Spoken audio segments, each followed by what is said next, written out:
today's episode, I'm with Debbie Wise from Redhouse Beef Company, and they are a family farm in California. And I'm going to let you kind of tell us a little bit about yourself and a little bit about your business. So I'm Debbie, and my husband and I have been farming with Keith and Jennifer Gardiner for just over 20 years now. And so predominantly my role most of that time had been more of a support role, kind of always somewhat involved in the production side, but I have two girls, and so home raising them. We live on a farm as well. And so my girls show livestock, 4-H, FFA, all those things. And in 2016, it's kind of a combination of events led to what is now Redhouse Beef. And really, it was a journey. My youngest daughter has Down syndrome and was diagnosed with celiac disease and things. And as I took my farming knowledge and a lot of nutrition knowledge, a lot of things I was kind of working on, I ended up realizing that, man, we grow so much here in the Valley, and our access to some of that was so hard. And so I kind of started trying to bridge that or communicate that. And I think that was a time too when social media, everything, there was a lot of ag narrative coming out. And I felt like a lot of times the farmer wasn't anybody getting to share our narrative. And we were kind of missing.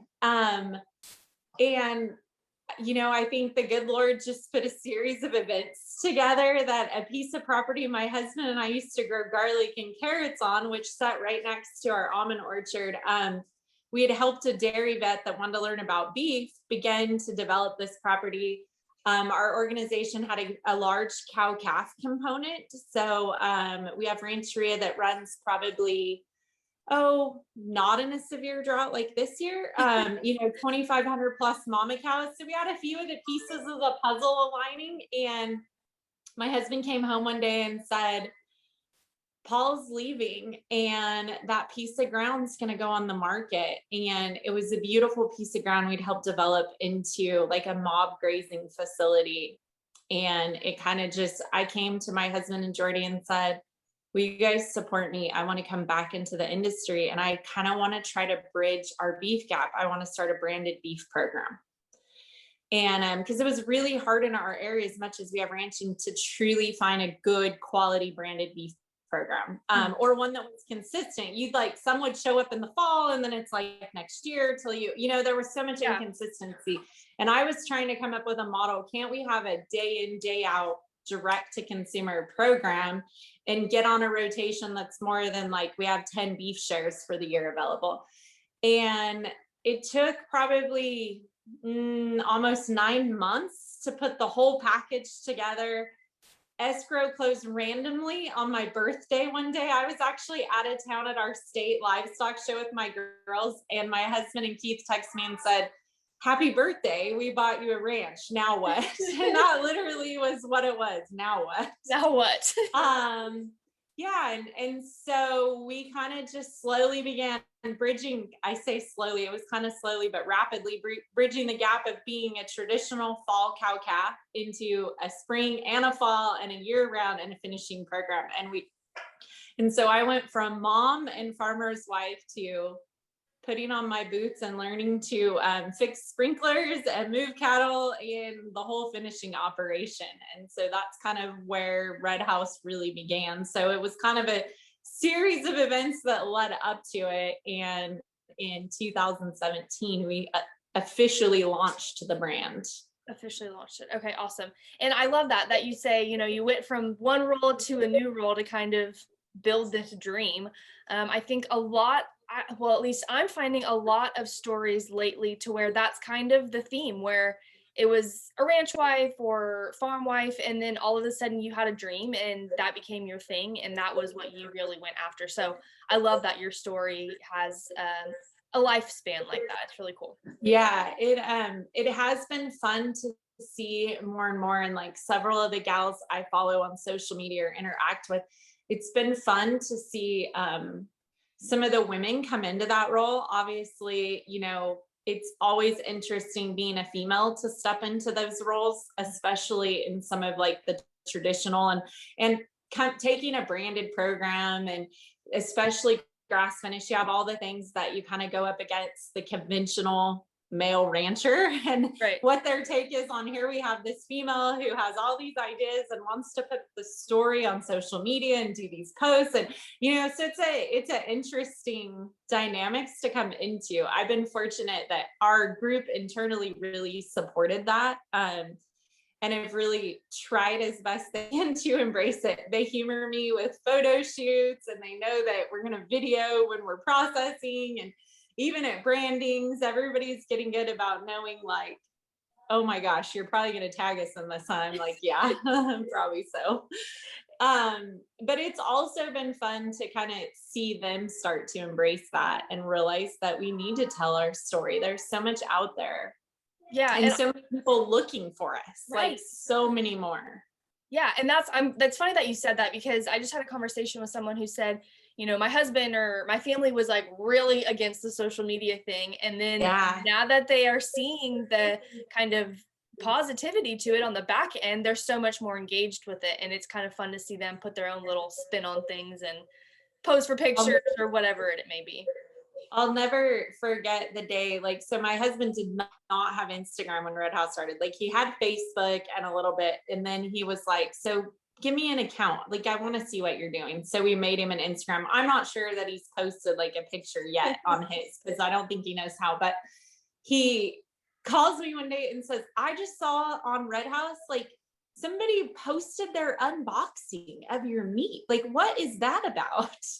And he goes, people do that? And I said, yeah, like, that's why we take time to like send our card and sign it. Like, we put thought into how we prepare that and send it to them. And he was like, I've never seen that. Like, I saw that they posted about opening your package. And he was like, I don't even understand this. And I said, well, welcome. Like, that's marketing nowadays. Right. And it really has changed marketing too, because a lot. You have to know that whatever you're putting out there, someone else could put that on their story or their Instagram feed, and you have no idea how many people it's going to reach from that standpoint. So you really got to be on your A game. It's crazy. Yeah. And then we get, our finishing facility, we have a lot of where we allow store pickup and things. We have a little market on the farm and stuff. And you get a lot of where my phone will go off and it's like they're tagged, someone's live there. And so they're filming it to their people live. And it always makes me like, oh shoot, I hope everything's clean. Like, did they, like, I start thinking about all those things. Like, if you have company coming over to your house, like, yeah, totally. Everything's in order. Totally. So this really started obviously with you and your husband, and then sounds like a close group of friends too. And is that really kind of what it's been as it's evolved, or have you brought other people in? So it was really me for a while. We did end up bringing one. So we have one guy that helps us like with just the day-to-day pasture maintenance and things. So we did bring that on. And as we grew and our vision began to grow and marketing a lot of things, I think she's been with us almost 3 years now. I had a gal, Maddie Herndon, and so she's kind of who I would say is really my ranch manager. She really does a lot of everything with our group, and we've been so blessed for her to join our team. And she was just coming back into our community. She graduated from UC Davis with an animal science, and she just really had a passion for like the small farm and the narrative. And somebody recommended, they knew I was kind of at the point where I needed to bring one more person devoted to just our side. And so I met with her and I said, I don't know where this is going. I don't have a very good job description. Like, we just do things every day. And those things change. And I said, but if you'd like to come spend the day with me and then think about it. And so she came on like a Friday and spent the day. And I thought, well, I don't know. And it was kind of a crazy day. I was like, I don't know if she'll call me back or not. And Monday she called and said, I really love what you're doing. I think I want to be part of it. And so we've had her for almost 3 years now. And she's really become part of our family as well. So I'm really blessed to have her and her dedication to the farm. But other than that, it's really just she and I. And, I am fortunate. My husband's role really is he farms almonds and pistachios. So he really isn't present on the ranch a lot unless I need help.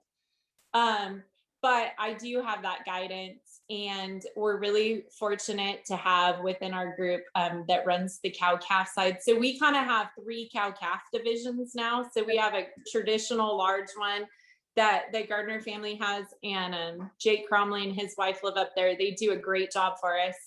And then Maddie and I put together 2 additional ranches that we have a fall and a spring. And we kind of basically like undid every traditional thing. Like we wanted long strung out calving seasons. We were going to wean twice in each group, like all the things that a normal cow calf does not want to do. Over the years, we've kind of built that. So then we manage that as well. We do have a cowboy that stays up there because they're about 1.5 hours, 2 hours in the mountains from where our finishing facility is. So we bounce back and forth a lot.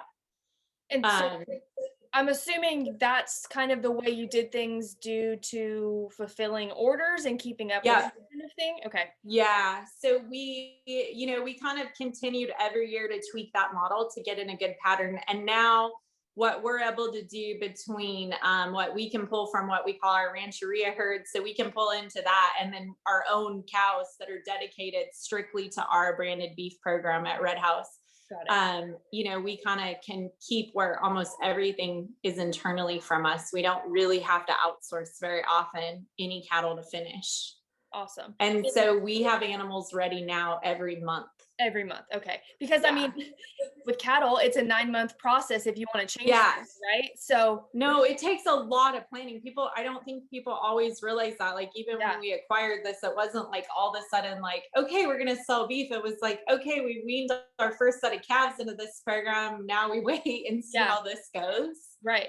And we're fortunate with one of the things I really wanted was like, so all of our herds are in like the typical, so we're Angus, we run Angus bulls, and we actually, Maddie and I within our deal then started so a lot of people see what we call our bar KJ, or like a lot of our little Angus pictures we post. So we run a seed stock program as well. And now like all of our calves coming in are bulls that are from our registered herd. And so we're really have closed like the full cycle.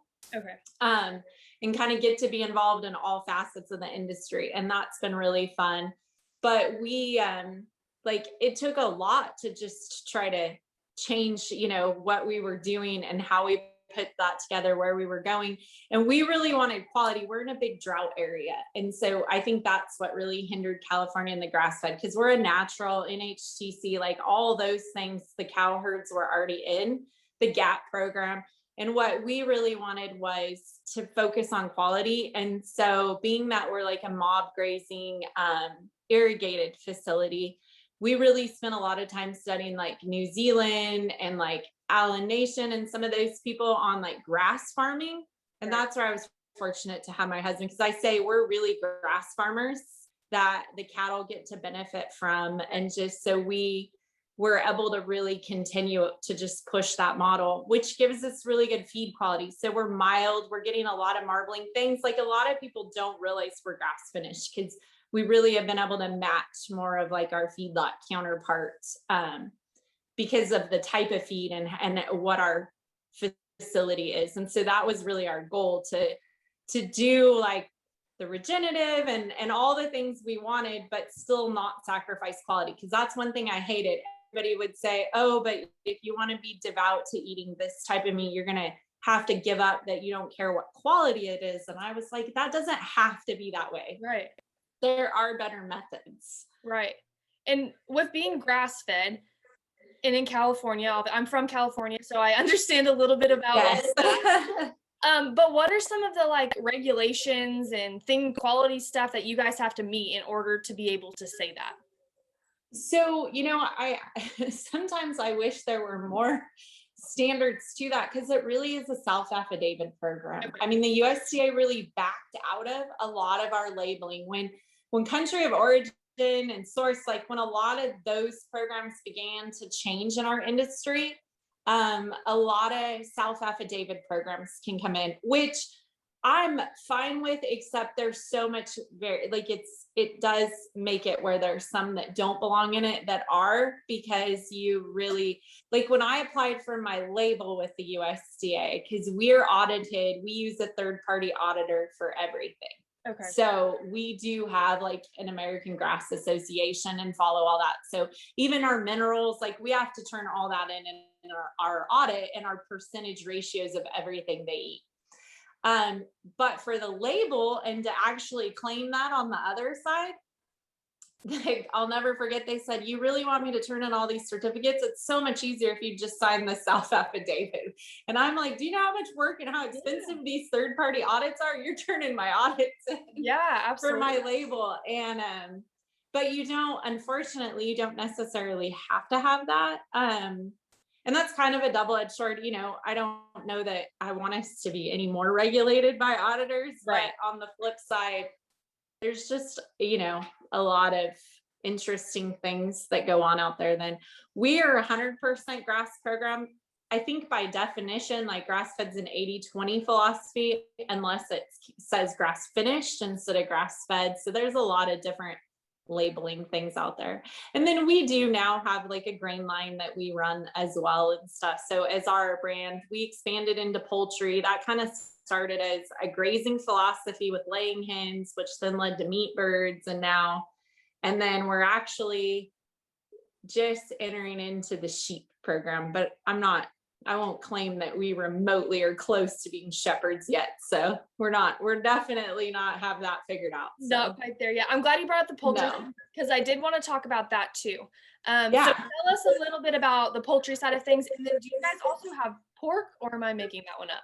So the pork we do carry, but we actually we buy animals through a third party that grows them for us, which is really great. We're just not set up or in a situation to really do that. But that was kind of one of those things that the customers kept asking us for. And when they, it's such a branded program, and how we built ours is such a relationship type program. So you really became part of like their food sourcing questions. I had so many people that would call me like, would you eat from this brand?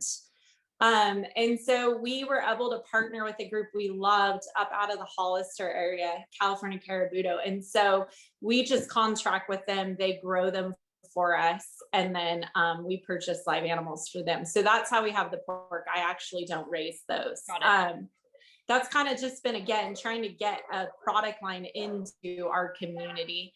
The poultry, it started with laying hens. We really wanted to use them as a pasture cleanup for like our worms and different things. They were so good in just the farm system and the grazing system. And from there, we kind of thought, let's try meat birds and we'll just harvest them on the farm for ourselves. And then that became really popular.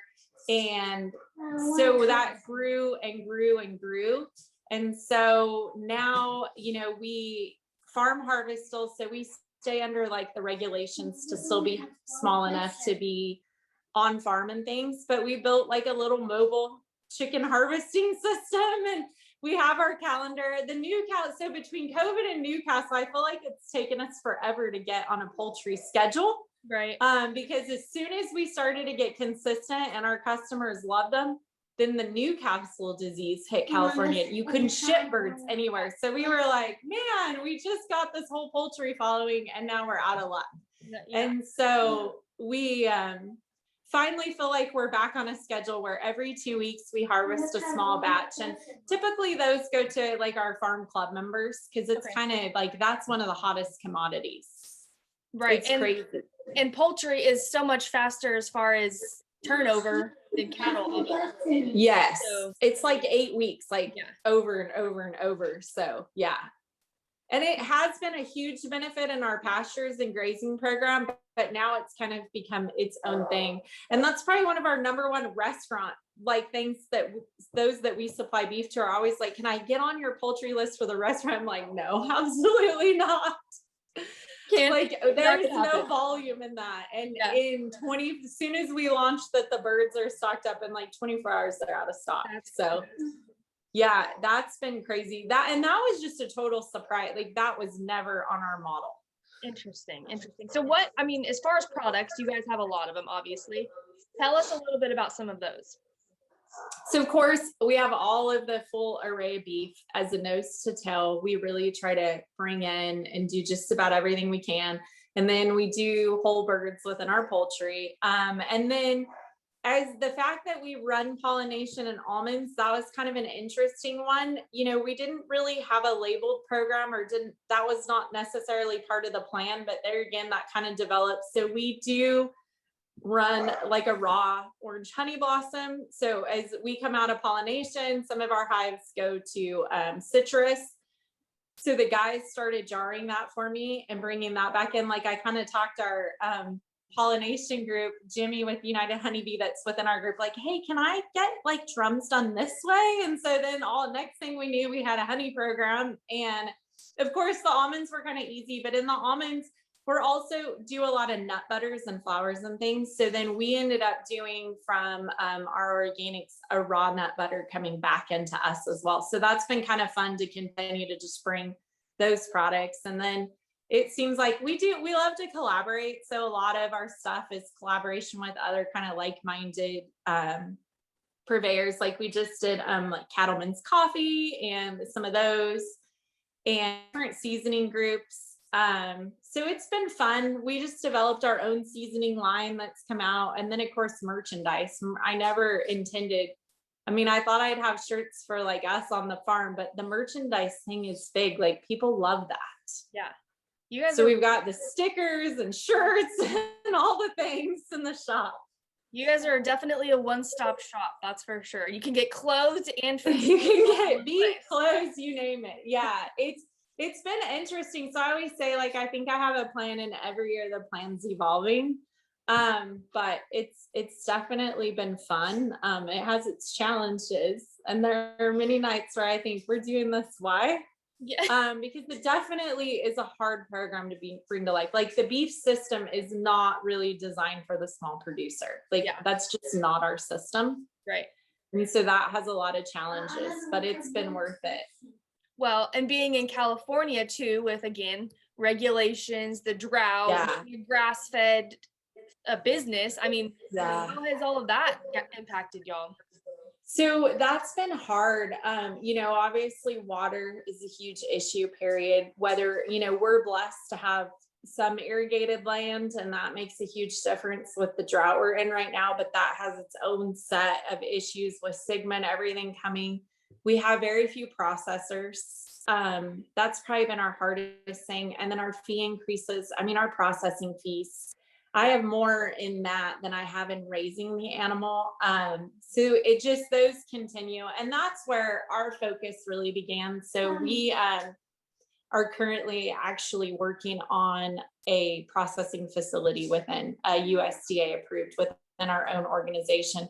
And we're about just shy of 2 years into the feasibility and working with the county and all that side. And so we actually should break ground in about 2 months.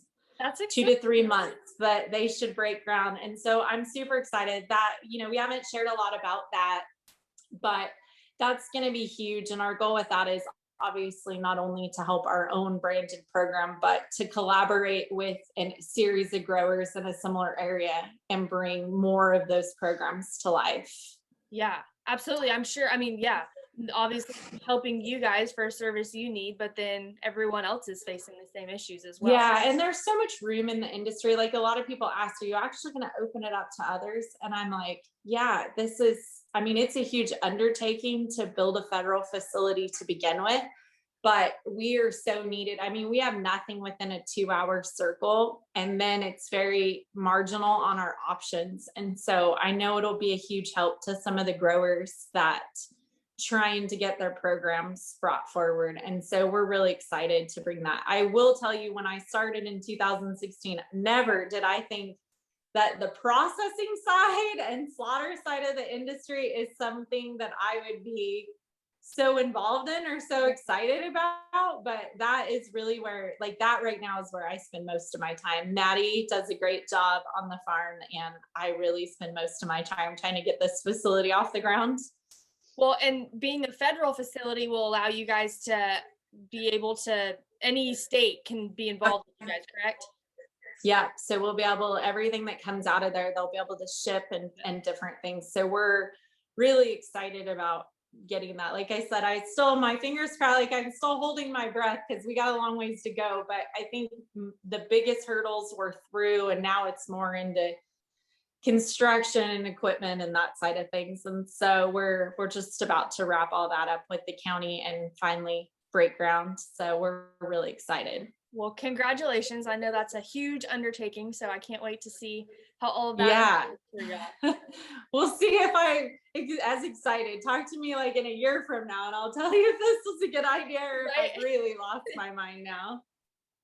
Well, I kind of want to go a little bit back to kind of the beginning of things, just to kind of, as we're running out of time here, but where does the name come from? I know there's a very cool story. So I want to hear there is. So when Keith really sought out to bring cattle back into our organization, they acquired the Rancheria, and we named it Rancheria because of the road that it sits on. But there is an little old red house, and if people have seen my social media, sometimes it shows up on there, and the new shirts have the house on. We just debuted them on merchandise for the first time, and this house is in, from what we understand, is like mid 1800s and was the original home of that particular rancher's homestead.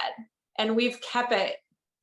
It's really in rough shape, and I really want to salvage all the wood, but we've kept it up there at the top of that ranch forever. So when we were bringing the program forward, our branding iron is a house brand, and it goes on the right hip. So there was a series of things, and we were like, what are we going to call ourselves now? Like what would be like modern, but still heritage to our Western traditions and all these ideas. And so they came up with this idea of Redhouse. And at first we were like, oh, everyone's going to think slaughter, like blood. And we're like, no, I think it'll evolve if you know the history. Yeah. And we loved because it's the house brand on the right hip. So we call ourselves RH for everything for Redhouse. So over time, Redhouse has evolved to stand from like literally kind of what we consider the heritage of our operation, which was the original rancher's old homestead from over 100 years ago.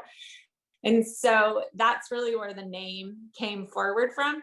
A lot of people thought that lived in our community. So when we purchased the new section of the farm to finish on, it had a red tough shed that sat like at the end of the driveway, and everyone's like, you named yourself after the tough shed? And I was like, no, it's not that. We did not name Redhouse for the little tough shed.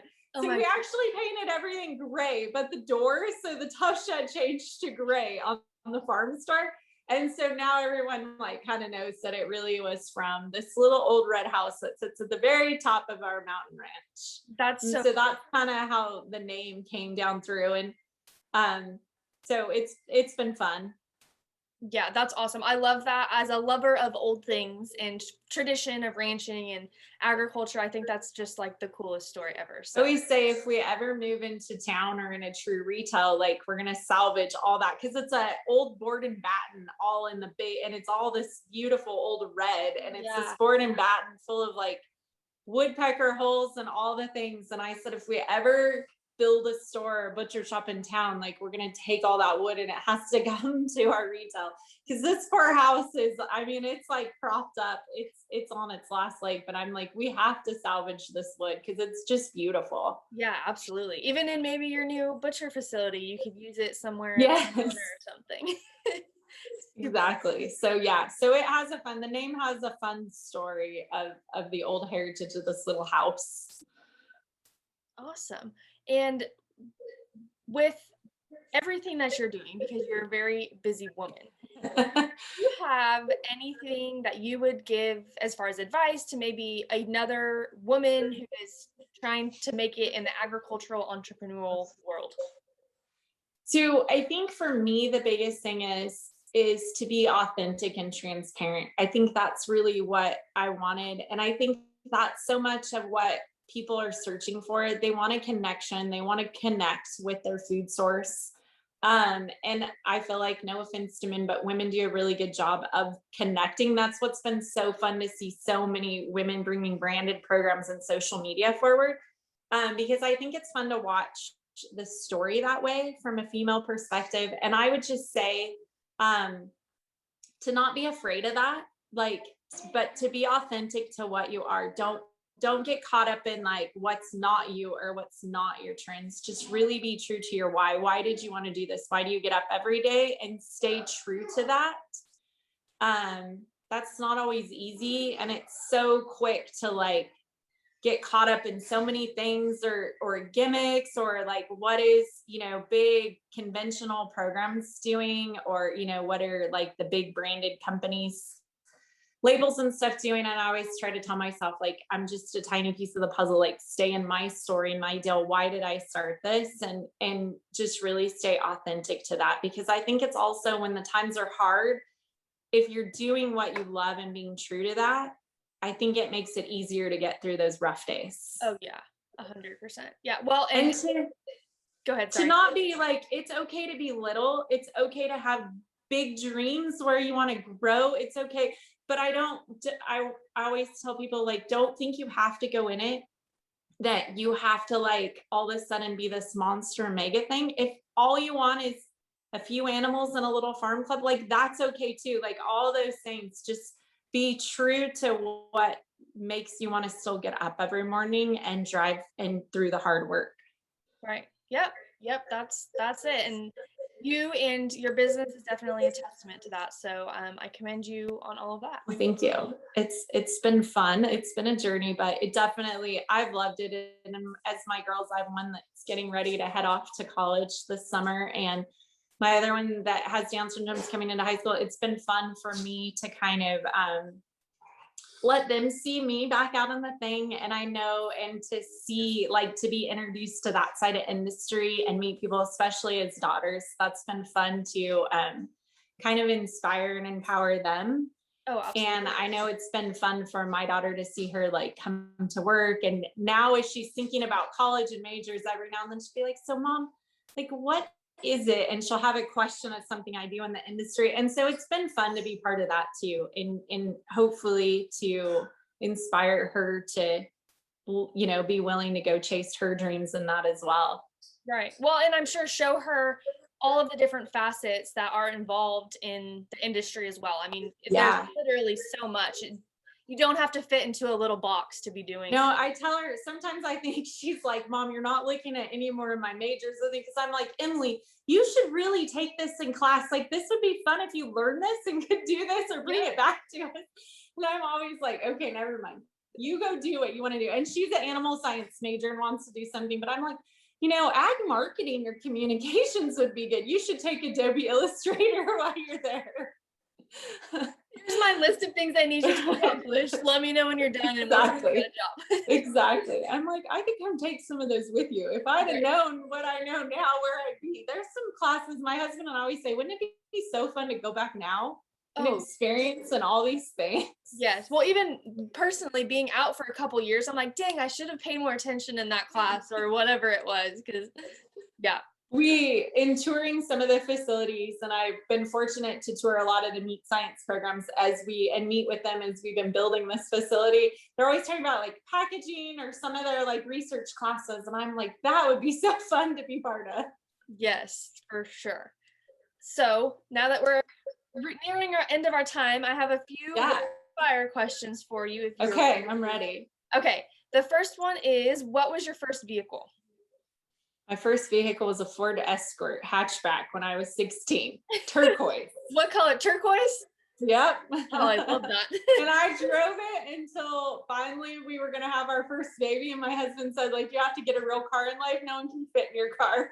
You have to get a real car. That's great.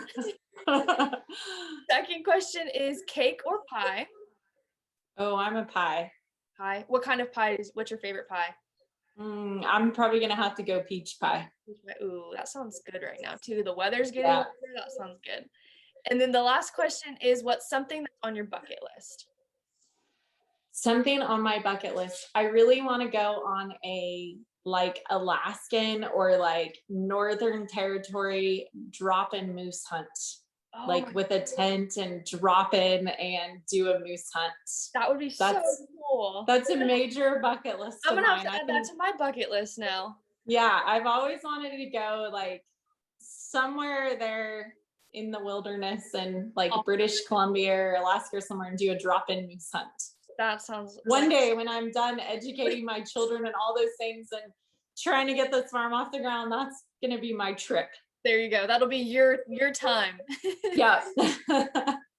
Well, Debbie, thank you so much for spending some time with me today. I've enjoyed talking to you and learning more about the Yeah. operation. Well, And thanks what for having me. And I'm so glad that your podcast and following you on social media, it's so much fun, all the things you're bringing to light in our industry and things. That's great. Thank you. I appreciate that. What are some ways that people can connect with you guys or find you if they're looking for you? So Instagram, we're pretty good about trying to respond DMs, everything. So Redhouse Beef is our Instagram, or our website, www.redhousebeef.com. And we don't have a big marketing team. So when you email us, it's Maddie or I. And so we get the messages. We're the responder of the messages on any of those platforms. So yeah, you can always just reach out through those. And you subscribe to our mailing list on that. We send all our farm updates each week and stuff. So that's the best way to stay in touch with us. Perfect. Well, if you're listening or watching, be sure to follow them and check them out. And thanks so much for chatting with me today. Yeah, thanks for having me.